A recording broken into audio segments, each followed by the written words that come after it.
जय हिंद फ्रेंड्स। मैं सौरभ झा आपका स्वागत करता हूं आपके अपने परिवार स्टडी इंडिया पे।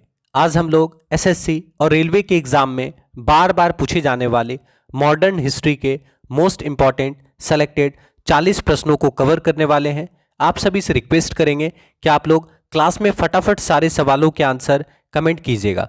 ये मॉक टेस्ट काफ़ी इंपॉर्टेंट होने वाला है एसएससी के सभी एग्जाम्स के लिए, साथ ही साथ रेलवे के विभिन्न एग्जाम में यहाँ से सवाल आपके बार बार पूछे जाते हैं, तो काफ़ी इंपॉर्टेंट सेशन होगा रेलवे और एसएससी के लिए। तो फटाफट आप लोग क्लास में आंसर कमेंट कीजिएगा। तो चलिए शुरू करते हैं। मॉक टेस्ट का पहला सवाल हम लोग देखेंगे। पहला सवाल है, निम्नलिखित में से कौन सा मुगल शासक अशिक्षित था? तो फटाफट आंसर करेंगे, इनमें से कौन से ऐसे मुगल शासक थे जो अशिक्षित थे?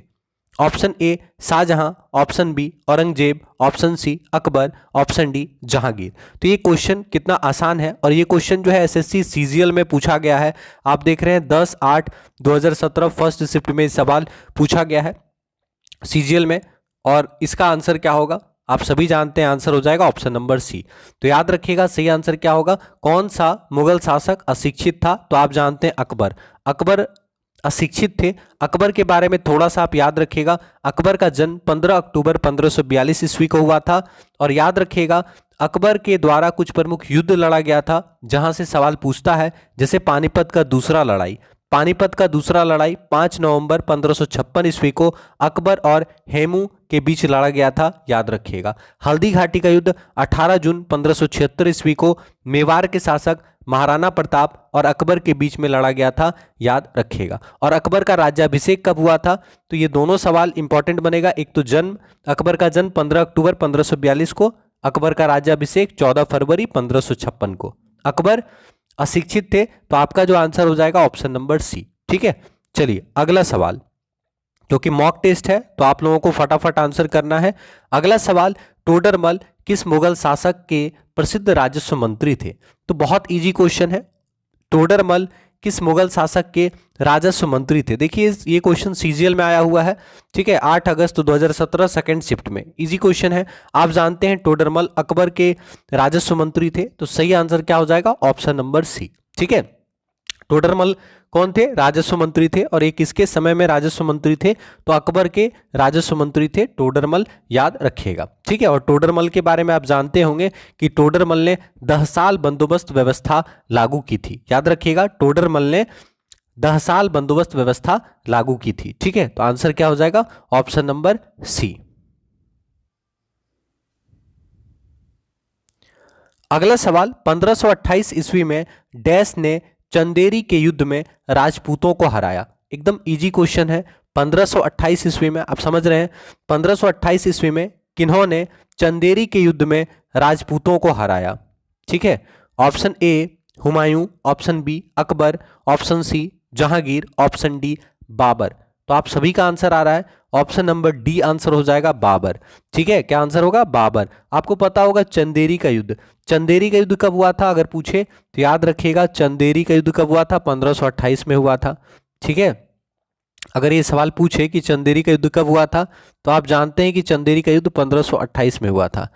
ठीक है, अकबर के दादा जो थे यानी बाबर, बाबर ने किसको हराया था? तो याद रखिएगा चंदेरी का युद्ध बाबर ने अफगानों को हराया था। और अफगान की तरफ से कौन थे? मेदिनी राय।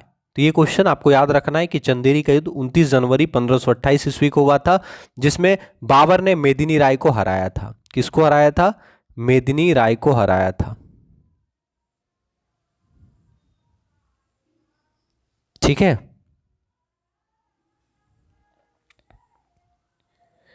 चलिए तो अगला सवाल देखा जाए। तो 1528 में चंदेरी का युद्ध हुआ था जिसमें बाबर ने मेदिनी राय यानी राजपूतों को हराया था, ऑप्शन नंबर डी। अगला सवाल, अकबर डैश वर्ष की आयु में सम्राट बना? काफी आसान सवाल है। अकबर कितने वर्ष की उम्र में सम्राट बने? ऑप्शन ए 16 वर्ष, ऑप्शन बी 19 वर्ष, ऑप्शन सी 13 वर्ष, ऑप्शन डी 10 वर्ष। तो आप सभी जानते हैं कि अकबर का जन्म 15 अक्टूबर 1542 को हुआ था और अकबर का राज्याभिषेक 14 फरवरी 1556 ईस्वी को पंजाब के कालानौर नामक स्थान पर हुआ था। तो आप कह सकते हैं कि अकबर का राज्याभिषेक यानी अकबर जो है सम्राट बने थे मात्र 13 वर्ष की उम्र में। ठीक है, और कब कब सम्राट बने थे अकबर, तो ये क्वेश्चन आप याद रखिएगा, 14 फरवरी 1556 को अकबर का राज्याभिषेक हुआ था। ठीक है, 14 फरवरी 1556 को अकबर का राज्याभिषेक हुआ था। ये भी क्वेश्चन आपको याद रखना है। ठीक है, चलिए अगला सवाल देखते हैं। राजकुमार खुर्रम खां आगे चलकर सम्राट डैश कहलाया। तो आपको बताना है राजकुमार खुर्रम खां आगे चलकर किस नाम से जाने गए। Option A Shahjahan, option B Jahangir, option C Babur, option D Akbar. काफी आसान सवाल है, उम्मीद करेंगे आप लोग फटाफट आंसर करेंगे। आंसर क्या होगा, ऑप्शन ए शाहजहां। तो याद रखिएगा राजकुमार खुर्रम खां आगे चलकर शाहजहां के नाम से सम्राट बने। तो आंसर क्या हो जाएगा, ऑप्शन नंबर ए हो जाएगा सही आंसर। याद रखिएगा अकबर के उत्तराधिकारी थे। ठीक है, कौन, अकबर के उत्तराधिकारी थे, याद रखिएगा जहांगीर। ठीक है, अकबर के उत्तराधिकारी कौन थे, जहांगीर, और जहांगीर का बेटा कौन था, शाहजहां। ठीक है, तो याद रखिएगा कि जहांगीर के पुत्र थे शाहजहां, और शाहजहां जो थे वो इनका नाम था खुर्रम खां। ठीक है, तो राजकुमार खुर्रम खां आगे चलकर सम्राट शाहजहां कहलाए। शाहजहां किसका पुत्र था, तो शाहजहां जहांगीर का पुत्र था, याद रखिएगा। ठीक है, और जहांगीर किसका पुत्र था, जहांगीर अकबर का पुत्र था। ठीक है, चलिए अगला सवाल हम लोग देखते हैं। Answer option number A Shahjahan. Sher Khan dash को चौसा और कन्नौज में हराकर उसे ईरान की ओर भागने के लिए बाध्य किया। यानी शेरशाह सूरी ने, जिन्हें शेर खां के नाम से भी हम लोग जानते हैं, तो शेर खान ने किन्हें चौसा और कन्नौज के युद्ध में हराकर ईरान की ओर भागने के लिए बाध्य किया था। Option A Aurangzeb, option B Humayun, option C Mohammad Azam Shah, option D Bahadur Shah Zafar या बहादुर शाह प्रथम। तो बहुत ही इजी क्वेश्चन है और बहुत फेमस ये दोनों युद्ध है, चौसा का युद्ध और कन्नौज का युद्ध। ठीक है, चौसा का युद्ध कब हुआ था, तो याद रखिएगा चौसा का युद्ध आपका 1539 ईस्वी में हुआ था। किसके किसके बीच, तो याद रखिएगा चौसा का युद्ध शेर खान और हुमायूं के बीच में हुआ था। तो आंसर हो जाएगा ऑप्शन बी। इसके अलावा कन्नौज का युद्ध पूछेगा तो कन्नौज का युद्ध भी शेर खान और हुमायूं के बीच में हुआ था। समझ में आया, तो ये बहुत इंपॉर्टेंट सवाल है। याद रखिएगा कि चौसा का युद्ध 1539 ईस्वी में शेर खान यानी शेरशाह सूरी और हुमायूं के बीच में हुआ था, जिसमें शेरशाह सूरी ने हुमायूं को हराया था। और कन्नौज का युद्ध 1540 ईस्वी में हुआ था, जिसमें शेरशाह सूरी ने फिर से हुमायूं को हराया था और हुमायूं ईरान की ओर भागने के लिए बाध्य हुआ था। तो आंसर क्या होगा, ऑप्शन नंबर बी। ठीक है, बहुत इंपॉर्टेंट क्वेश्चन है, याद रखिएगा। ठीक है, और बिलग्राम युद्ध जो कि 1540 ईस्वी में हुआ था, बिलग्राम युद्ध को जीतकर शेरशाह सूरी जो है वो दिल्ली की गद्दी पर बैठा था। ठीक है, आंसर ऑप्शन बी। अगला सवाल, राजकुमार सलीम आगे चलकर सम्राट डैश कहलाया। तो काफी इजी क्वेश्चन है, आप आंसर करेंगे राजकुमार सलीम आगे चलकर सम्राट डैश कहलाया। तो आप जानते होंगे अकबर के उत्तराधिकारी थे सलीम। ठीक है, तो अकबर का उत्तराधिकारी कौन था, सलीम था। तो अब सलीम किस नाम से आगे शासक बने वो आपको बताना, यानी अकबर का पुत्र कौन था, वही आपका आंसर हो जाएगा। सलीम जो थे वो अकबर के पुत्र थे और सलीम आगे चलकर किस नाम से सम्राट बने। ठीक है, तो सही आंसर क्या हो जाएगा, जहांगीर, ऑप्शन नंबर सी। ठीक है, तो जहांगीर अकबर के उत्तराधिकारी थे। समझ में आया, तो याद रखिएगा राजकुमार सलीम जो कि अकबर का पुत्र था, आगे चलकर जहांगीर के नाम से गद्दी पर बैठा था और इनका पूरा नाम था नरुद्दीन मोहम्मद जहांगीर बादशाही गाजी। ठीक है, और इनके बारे में आप जानते ही हैं, जहांगीर जी से बहुत सारा सवाल पूछा जाता है जहांगीर से, जैसे जहांगीर के समय को चित्रकला का स्वर्णकाल कहा जाता है, याद रखिएगा। और जहांगीर के शासनकाल में captain Hawkins, sir Thomas Roe, William Finch और एडवर्ड टेरी जैसे यूरोपीय यात्री आए थे। जहांगीर के शासनकाल में कैप्टन हॉकिंस जो कि पहले अंग्रेज थे आए थे, ठीक है, इनके दरबार में। इसके अलावा याद रखिएगा sir Thomas Roe, William Finch और एडवर्ड टेरी जैसे यूरोपीय यात्री जहांगीर के समय में आए थे। अगला सवाल, नूरजहां किस मुगल शासक की पत्नी थी। Option A Babur, option B Akbar, option C Shahjahan, option D Jahangir. तो इजी क्वेश्चन है, फटाफट आंसर करें। मॉक टेस्ट में आप लोग स्कोर भी कमेंट कीजिएगा। नूरजहां किस मुगल शासक की पत्नी थी? तो आप जानते होंगे नूरजहां जहांगीर की पत्नी थी। आंसर क्या होगा? Option D. तो यहां पे आप देखिएगा कि लास्ट में जहां है, नूरजहां के लास्ट में जहां है और इनका जो नाम शुरू होता है जहां से शुरू होता है, यानी जहांगीर का नाम में शुरू में जहां है और नूरजहां के नाम में लास्ट में जहां है। तो नूरजहां किनकी पत्नी थी? तो याद रखिएगा नूरजहां जहांगीर की पत्नी थी, ठीक है। और नूरजहां मिर्जा गयास बेग की पुत्री थी। याद रखिएगा नूरजहां मिर्जा गयास बेग की पुत्री थी। नूरजहां का वास्तविक नाम मेहरुनिसा था और नूरजहां किसकी पत्नी थी? तो जहांगीर की पत्नी थी। Answer option number D. Sher Shah की महानता किसमें निहित है? तो फटाफट आंसर करेंगे कि शेर शाह की महानता किसमें निहित है। ऑप्शन ए धर्मनिरपेक्ष अभिवृत्ति, ऑप्शन बी हुमायूं पर जीत, ऑप्शन सी श्रेष्ठ जनरल होना, ऑप्शन डी प्रशासनिक सुधार। तो शेर शाह की महानता किसमें निहित थी आपको बताना है। काफी इजी सवाल है। आंसर क्या होगा? Option number D administrative reforms. Sher Shah Suri अपने प्रशासनिक सुधार के लिए जाने जाते हैं। तो आपका आंसर क्या होगा? Option number D. Sher Shah Suri के बारे में आप जानते होंगे इन्होंने कौन कौन सा इंपॉर्टेंट काम किया था। तो आपको पता होगा शेरशाह सूरी ने ग्रैंड ट्रंक रोड की मरम्मत कराई थी। शेरशाह सूरी ने डाक प्रथा का प्रचलन करवाया था। शेरशाह सूरी ने कबूलियत और पट्टा प्रथा का शुरुआत किया था। शेरशाह सूरी ने 1541 ईस्वी में पाटलिपुत्र को पटना के नाम से स्थापित किया था। शेरशाह सूरी से और भी बहुत सारे सवाल पूछे जाते हैं, तो आप याद रखिएगा। तो आंसर क्या हो जाएगा? एडमिनिस्ट्रेटिव रिफॉर्म के लिए शेरशाह सूरी का काल जो है याद रखा जाता है। जजिया कर को किसने समाप्त किया था? फटाफट आंसर करेंगे, काफी इंपॉर्टेंट सवाल है। जजिया कर को किसने समाप्त किया था? Option A Jahangir, option B Humayun, option C Akbar, option D Aurangzeb. Easy question है। तो जजिया कर को किसने समाप्त किया था? आप जानते हैं अकबर। अकबर ने जजिया कर को समाप्त किया था। तो आपसे पूछेगा अकबर ने जजिया कर को किस वर्ष समाप्त किया था? यह क्वेश्चन भी बहुत ज्यादा पूछा जाता है कि अकबर ने जजिया कर को कब समाप्त किया। तो 1564 में, यानी 1564 ईस्वी में अकबर ने जजिया कर को समाप्त किया था। याद रखिएगा 1564 ईस्वी में अकबर ने जजिया कर को समाप्त किया था। तो आंसर क्या हो जाएगा? Option number C. तो जजिया कर को किसने समाप्त किया था? अकबर ने समाप्त किया था, याद रखिएगा। और फिर से जजिया कर की शुरुआत किसने की थी? औरंगजेब ने। यह भी आप याद रखेंगे। तो क्लास को एक बार फटाफट आप लोग शेयर कर दीजिए और जो बच्चे लाइक नहीं किए हैं आपसे हम्बल रिक्वेस्ट है एक बार सेशन को लाइक कर दीजिएगा। अगला सवाल, मुगल न्यायिक प्रणाली इस पर आधारित थी। ऑप्शन ए फारसी कानून, ऑप्शन बी हिब्रू या यहूदी कानून, option C Islamic law, option D Indian law.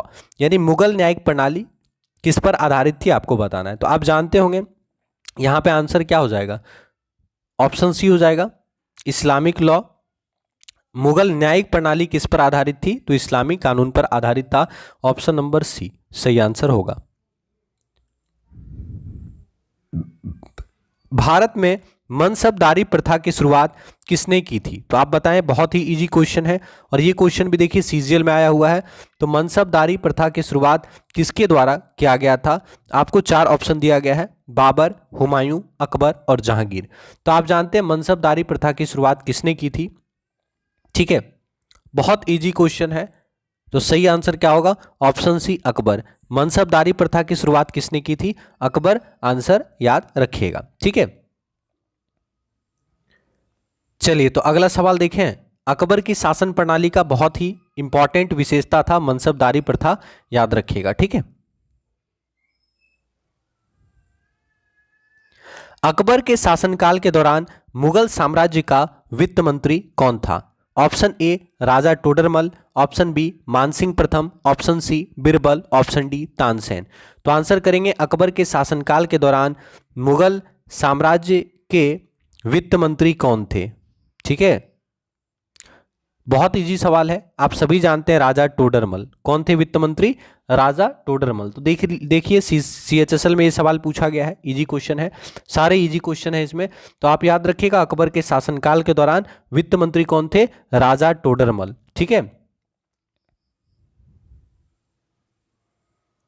अगला सवाल, अकबर के शासनकाल में सेनापति थे। फटाफट आंसर कीजिए, अकबर के शासनकाल में सेनापति कौन थे? Option A Sultan Ahmad Fawad, option B Suri Mauja, option सी मीर खास, ऑप्शन डी मीर बख्शी।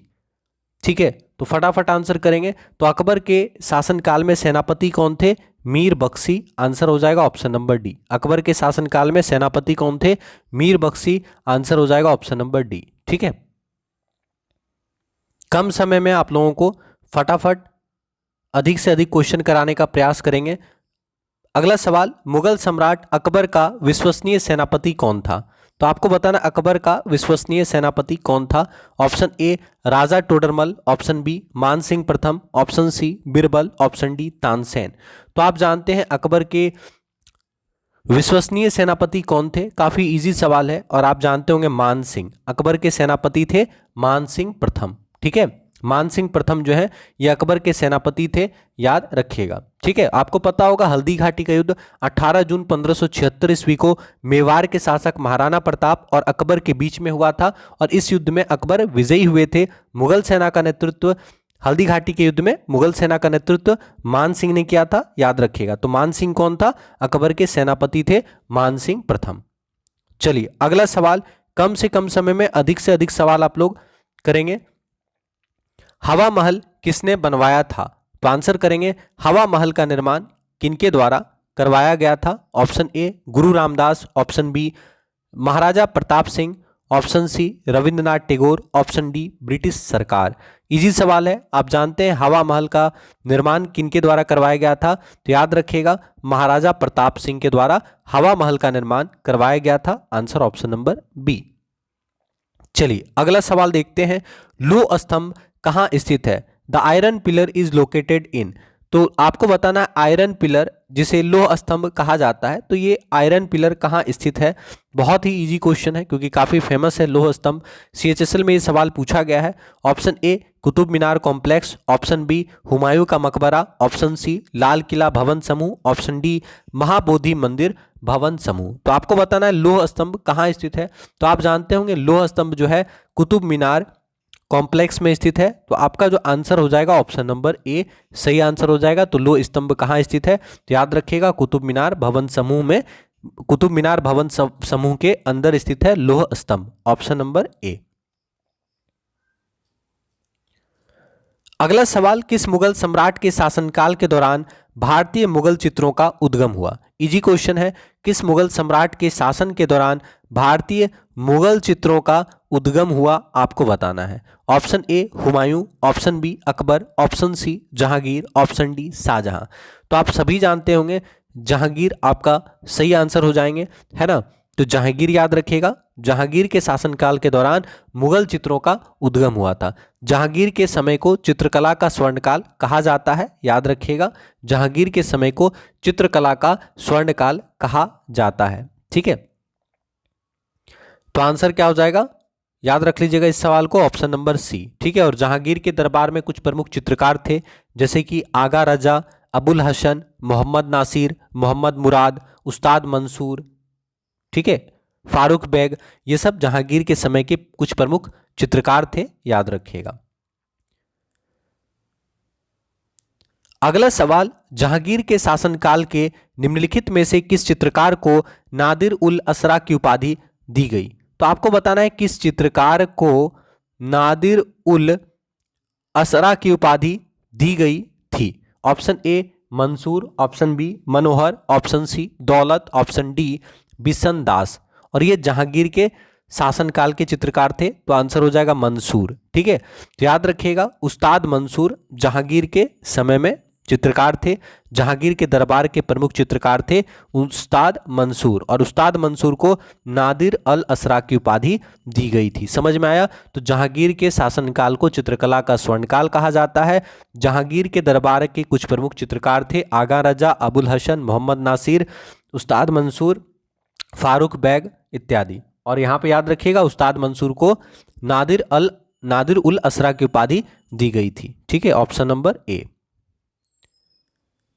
अगला सवाल, निम्नलिखित में से कौन सा विजयनगर कला का सबसे अच्छा उदाहरण है? तो आंसर करेंगे विजयनगर कला का सबसे अच्छा उदाहरण कौन सा है? तो एसएससी जेई में ये सवाल पूछा गया है। Option A Ajanta, option B Hampi, option C Puri, option D Sanchi. तो सिंपल सा क्वेश्चन है, हम्पी आंसर हो जाएगा। ठीक है, विजयनगर कला का सबसे अच्छा उदाहरण है हम्पी, आंसर हो जाएगा ऑप्शन नंबर बी। और आप जानते हैं विजयनगर साम्राज्य की स्थापना हरिहर और बुक्का नामक दो भाइयों के द्वारा किया गया था।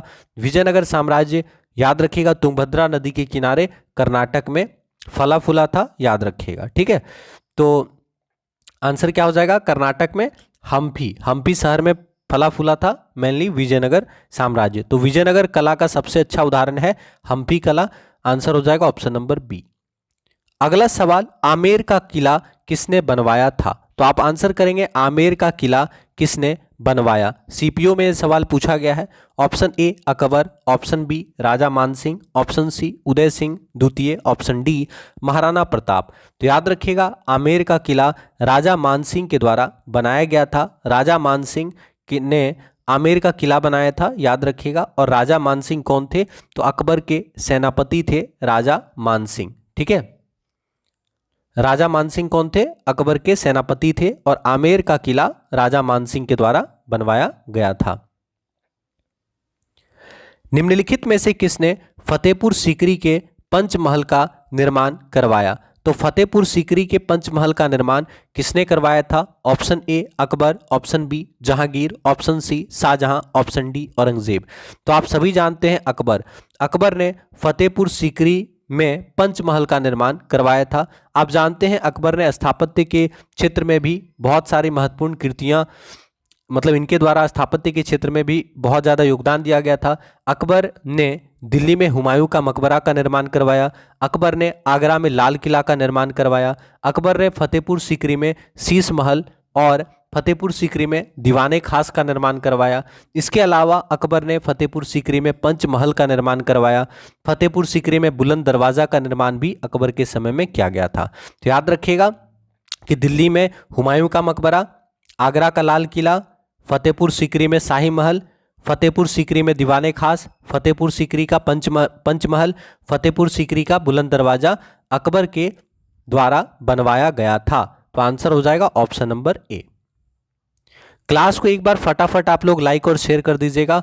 और इसी प्रकार के बेहतरीन वीडियो के लिए आप लोग चैनल को सब्सक्राइब कर लीजिएगा और साथ ही साथ क्लास में रेगुलर रहेंगे। अगला सवाल, अकबर द्वारा बनाया गया बुलंद दरवाजा किस शहर में स्थित है? यहाँ पे अकबर छूट गया है। आप जानते हैं कि अकबर के द्वारा ही बुलंद दरवाजा का निर्माण किया गया था गुजरात विजय के उपलक्ष्य में। तो आपको बताना है कि बुलंद दरवाजा किस शहर में स्थित है। तो अकबर के द्वारा बुलंद दरवाजा का निर्माण किया गया था और आप जानते हैं कि बुलंद दरवाजा कहाँ है? फतेहपुर सीकरी में स्थित है।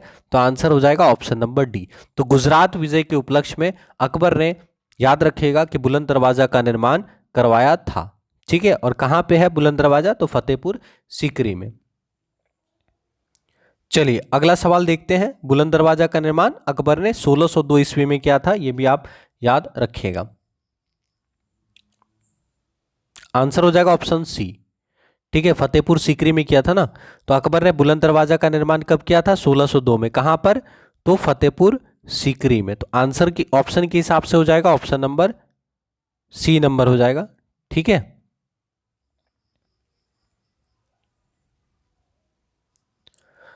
किस शताब्दी में दिल्ली का कुतुब मीनार बनाया गया था? तो आपको बताना है किस शताब्दी में दिल्ली का कुतुब मीनार बनाया गया था।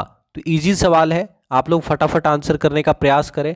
तो आप जानते हैं 12वीं शताब्दी पूछेगा दिल्ली का कुतुब मीनार किस शताब्दी में बनाया गया था। तो आपका जो सही आंसर क्या होगा? 12वीं शताब्दी में दिल्ली का कुतुब मीनार बनाया गया था। आप जानते होंगे कि दिल्ली सल्तनत के बारे में आप लोग पढ़े होंगे, तो आपको पता होगा दिल्ली सल्तनत पे 5 वंशों ने शासन किया था। गुलाम वंश ने दिल्ली सल्तनत पे सबसे पहले शासन किया था। गुलाम वंश के बाद याद रखिएगा खिलजी वंश ने शासन किया था। ठीक है, खिलजी वंश के बाद याद रखिएगा तुगलक वंश ने शासन किया था और तुगलक वंश के बाद सैयद वंश ने और सैयद वंश के बाद लोदी वंश ने शासन किया था। तो दिल्ली सल्तनत पे 5 वंशों ने शासन किया था, गुलाम वंश, खिलजी वंश, तुगलक वंश, सैयद वंश और लोदी वंश। ठीक है, और गुलाम वंश के बारे में आप पता होगा आपको कि गुलाम वंश की स्थापना 1206 ईस्वी में कुतुबुद्दीन ऐबक के द्वारा किया गया था। कुतुबुद्दीन ऐबक मोहम्मद गौरी का गुलाम था, याद रखिएगा। और कुतुब मीनार की नींव कुतुबुद्दीन ऐबक ने डाली थी, आपको पता होगा। ठीक है, कुतुब मीनार का नींव किसने रखा था? तो कुतुब मीनार का नींव याद रखिएगा, कुतुब मीनार का नींव जो है कुतुबुद्दीन ऐबक के द्वारा रखा गया था। कुतुबुद्दीन ऐबक गुलाम वंश का संस्थापक था, याद रखिएगा। ठीक है, तो सही आंसर क्या होगा? दिल्ली का कुतुब मीनार बनाया गया था 12वीं शताब्दी में। आंसर हो जाएगा ऑप्शन नंबर ए। खास महल और शीश महल का निर्माण किस विश्व धरोहर स्मारक में किया गया है? तो फटाफट आंसर करेंगे।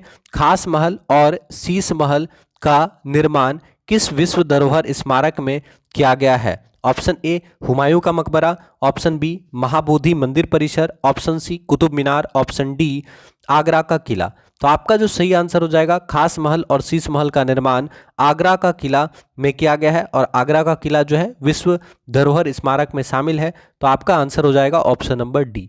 तो आप आंसर करेंगे 25 क्वेश्चन में आपके कितने प्रश्न सही हुए। अगला सवाल, अलाई दरवाजा किस विश्व विरासत स्थल में शामिल है? आपको बताना है। अलाई दरवाजा किस विश्व विरासत स्थल में स्थित है? ऑप्शन ए हुमायूं का मकबरा, ऑप्शन बी महाबोधि मंदिर समूह, option C Qutub Minar, option D Lal Qila परिसर। तो फटाफट आप आंसर करेंगे, बहुत ही इंपॉर्टेंट सवाल है एग्जाम के दृष्टिकोण से।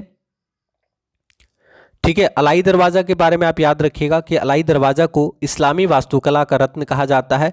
अलाई दरवाजा का निर्माण अलाउद्दीन खिलजी के द्वारा किया गया था। अलाउद्दीन खिलजी ने अलाई दरवाजा, सीरी का किला और हजार खंबा महल का निर्माण किया था। अलाई दरवाजा को इस्लामी वास्तुकला का रत्न कहा जाता है। ठीक है, और अलाई दरवाजा किस विश्व विरासत स्थल में स्थित है? तो याद रखिएगा कुतुब मीनार परिसर में स्थित है अलाई दरवाजा, और अलाई दरवाजा का निर्माण अलाउद्दीन खिलजी के द्वारा किया गया था। तो 26 का आंसर हो जाएगा ऑप्शन नंबर सी। अगला सवाल, जरदोड़ी कढ़ाई डैश के लिए जरदोड़ी कढ़ाई डैश के तहत लोकप्रिय हुई थी?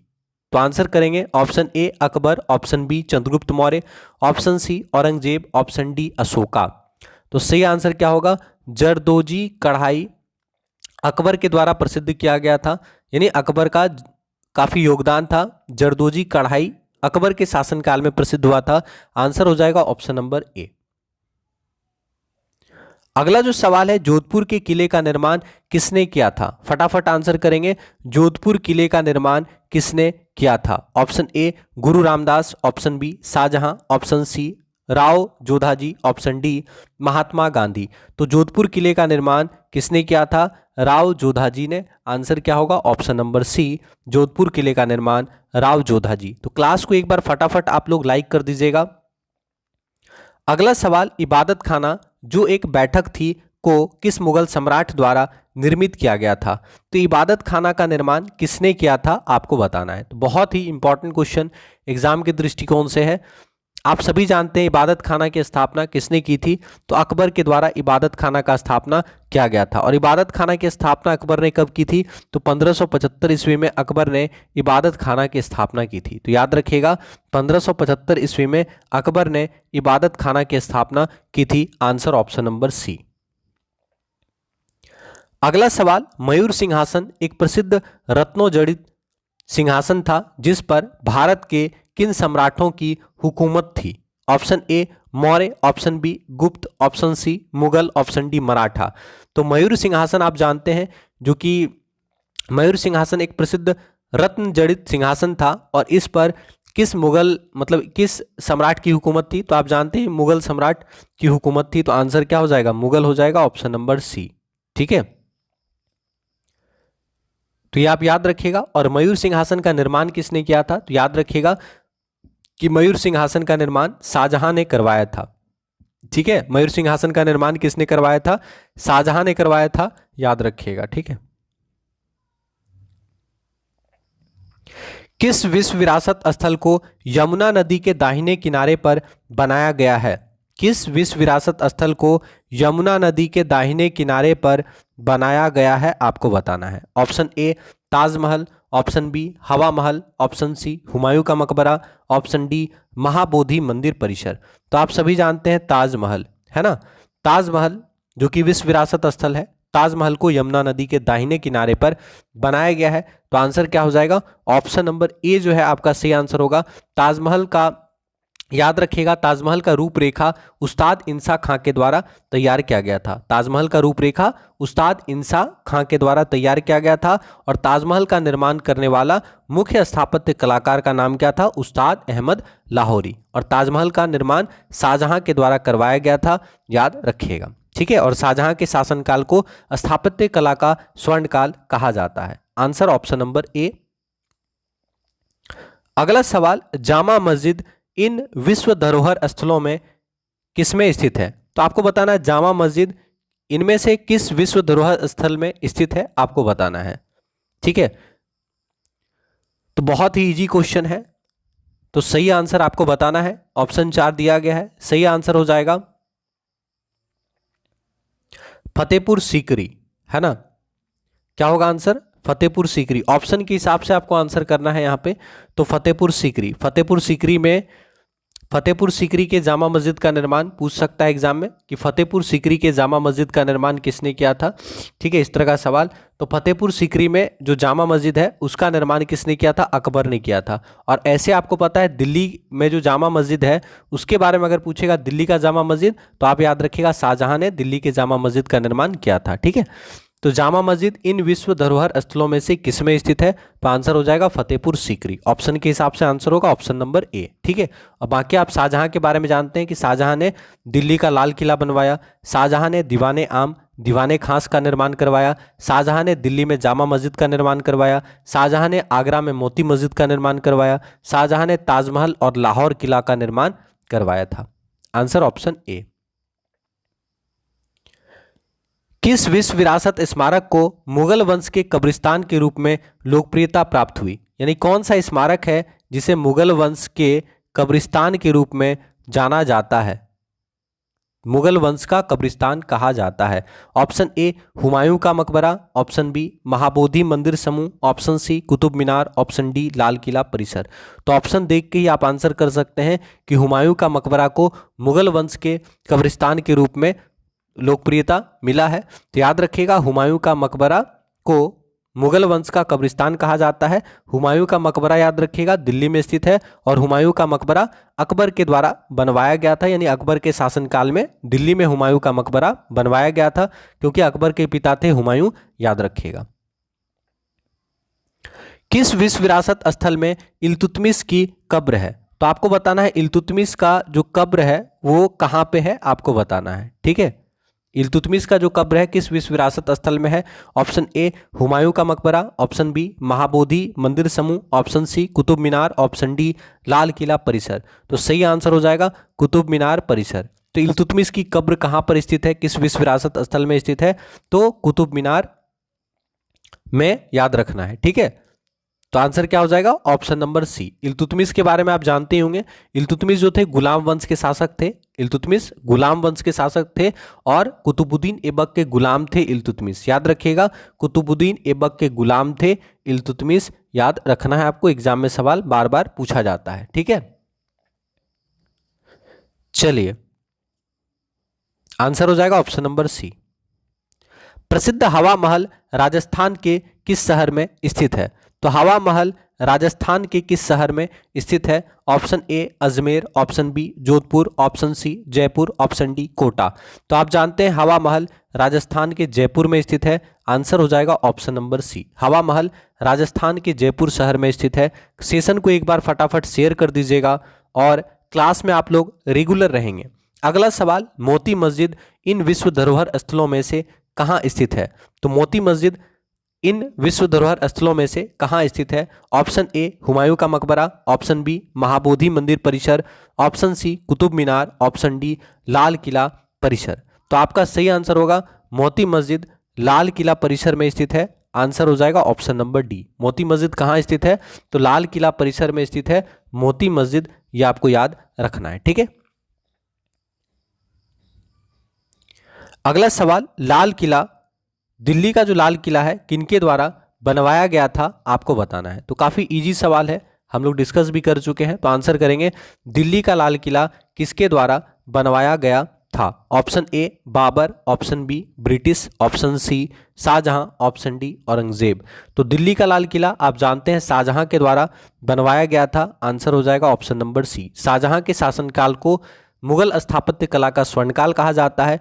दिल्ली का लाल किला, दीवाने आम, दीवाने खास, दिल्ली का जामा मस्जिद, आगरा का मोती मस्जिद, ताजमहल इत्यादि का निर्माण शाहजहां के द्वारा करवाया गया था। आंसर हो जाएगा ऑप्शन नंबर सी।